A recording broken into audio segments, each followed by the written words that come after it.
Alors, les additions invitées, c'est un programme ou une série de programmes que l'on va installer au sein de la machine virtuelle pour lui permettre de s'ouvrir au monde, entre guillemets. Le monde étant ici principalement la machine hôte, mais ça peut être également d'autres machines virtuelles. Mais soit dit en passant, si la machine virtuelle peut communiquer de manière un peu plus transparente et indépendante avec la machine hôte, sachant que la machine hôte est en contact avec les machines, les autres machines virtuelles, ça va permettre une plus grande interaction possible entre la machine virtuelle et éventuellement les autres. Alors, qu'est-ce qu'on peut faire pour cela? Je vous dirais que pour bénéficier d'un maximum de compatibilité et d'un maximum de fonctionnalité, rassurez-vous que vous avez d'abord les extensions, le pack d'extensions. Alors, si vous avez suivi toutes les capsules depuis le début, vous avez probablement vu comment est-ce que nous avons procédé à, à cette installation. Donc, en dehors de VirtualBox, nous avons également installé des packs d'extensions. Alors, cette première couche va rajouter des fonctions supplémentaires qui vont par exemple permettre que si vous installez des périphériques USB sur la machine hôte, que ces périphériques USB puissent être, comment dire ça, injectés ou alors mis à la disposition de la machine virtuelle. Deuxième étape, après avoir installé la machine virtuelle, vous ouvrez la machine virtuelle. Dans ce cas-ci, nous sommes dans la machine Windows XP.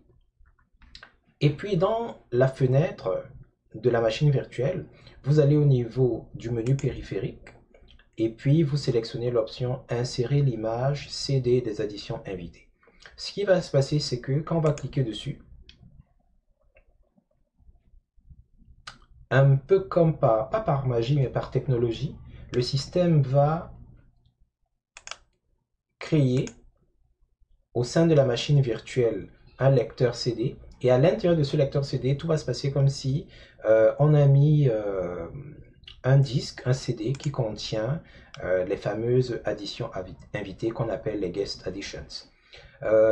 Dépendamment du système sur lequel vous vous trouvez, parfois le programme d'installation va se lancer tout seul. Parfois, il faudra que vous alliez manuellement au niveau du lecteur CD pour lancer l'exécution. Bon, dans notre cas, ça s'est lancé tout seul. On va donc installer l'application comme on installerait n'importe quelle autre application. Alors, remarquez bien ici, certains éléments sont grisés, comme par exemple le mode intégré. Au niveau des écrans virtuels, nous n'avons pas accès à tous ces menus-ci. Mais on va procéder à l'installation et vous allez voir que certaines choses vont changer. Alors ici, on peut aller à l'étape suivante. Alors ça s'installe comme n'importe quel programme. On va laisser dans l'emplacement par défaut ce qui est Programme Files. Suivant. Les options par défaut toujours. Quand on arrive à la fin, on va cliquer sur le bouton Installer.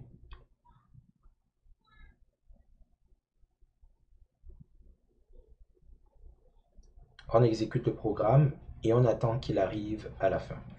Parvenu à la fin, il va vous demander à redémarrer le système, chose que vous allez accepter. Donc la machine virtuelle va s'éteindre, puis il va redémarrer.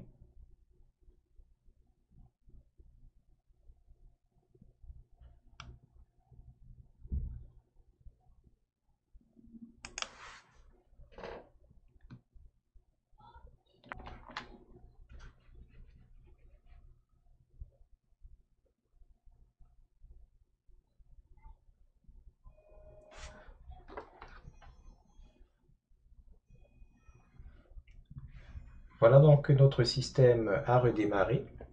Et pendant qu'il redémarre, ça dépend des systèmes que vous aurez à installer, mais vous vous rendrez parfois compte que dans l'environnement,